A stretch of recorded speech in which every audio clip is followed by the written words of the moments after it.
కృష్ణా భీమా నదులపై కర్ణాటక ప్రభుత్వం ఎలాంటి అనుమతులు లేకుండా చేపట్టిన నిర్మాణాలని పరిశీలించడానికి బీఆర్ఎస్ రంగంలోకి దిగింది. ఆ ప్రాజెక్టులో రిజర్వాయర్ల నిర్మాణాలని పరిశీలించబోతోంది బీఆర్ఎస్ బృందం. నిబంధనలకు విరుద్ధంగా నిర్మాణాలు చేపట్టి తెలంగాణ హక్కుల్ని కాలరాస్తున్నారని, నదీ జలాల్ని అడ్డుకుంటున్నారని బీఆర్ఎస్ మండిపడుతోంది. ఈ అక్రమ ప్రాజెక్టు వల్ల దిగువన ఉన్న తెలంగాణలోని ఉమ్మడి మహబూబ్నగర్, నల్గొండ జిల్లాల సాగునీటి రంగానికి తీవ్ర నష్టం వాటిల్లుతుందని హెచ్చరిస్తోంది. తెలంగాణ నీటి హక్కుల్ని పరిరక్షించడంలో రాష్ట్ర ప్రభుత్వం ఫెయిల్ అయిందని, అందుకే క్షేత్రస్థాయిలో జరుగుతున్న అన్యాయాన్ని పరిశీలించి కర్ణాటక వైఖరిని ఎండగడతామని శ్రీనివాస్ గౌడ్ అంటున్నారు.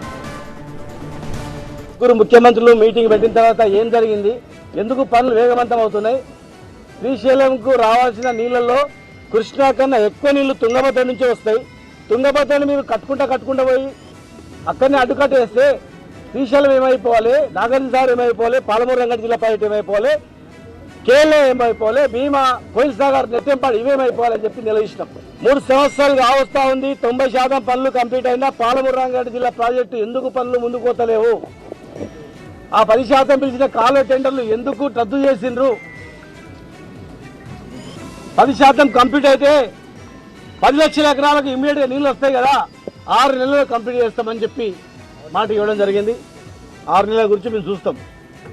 మరి ఆ ప్రాజెక్టు కంప్లీట్ అయినా మరి పైన నీళ్లు అడ్డుకోకపోతే ప్రశ్నార్థకం.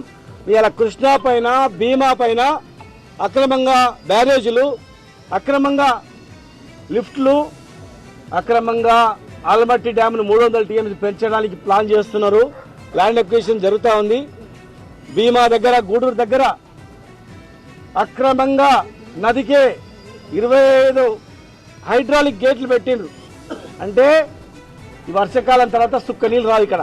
అంటే పాలమూరు శాశ్వతంగా ఎడారి మారడానికి పక్క రాష్ట్రాలు కాచుకొని కూర్చున్నాయి.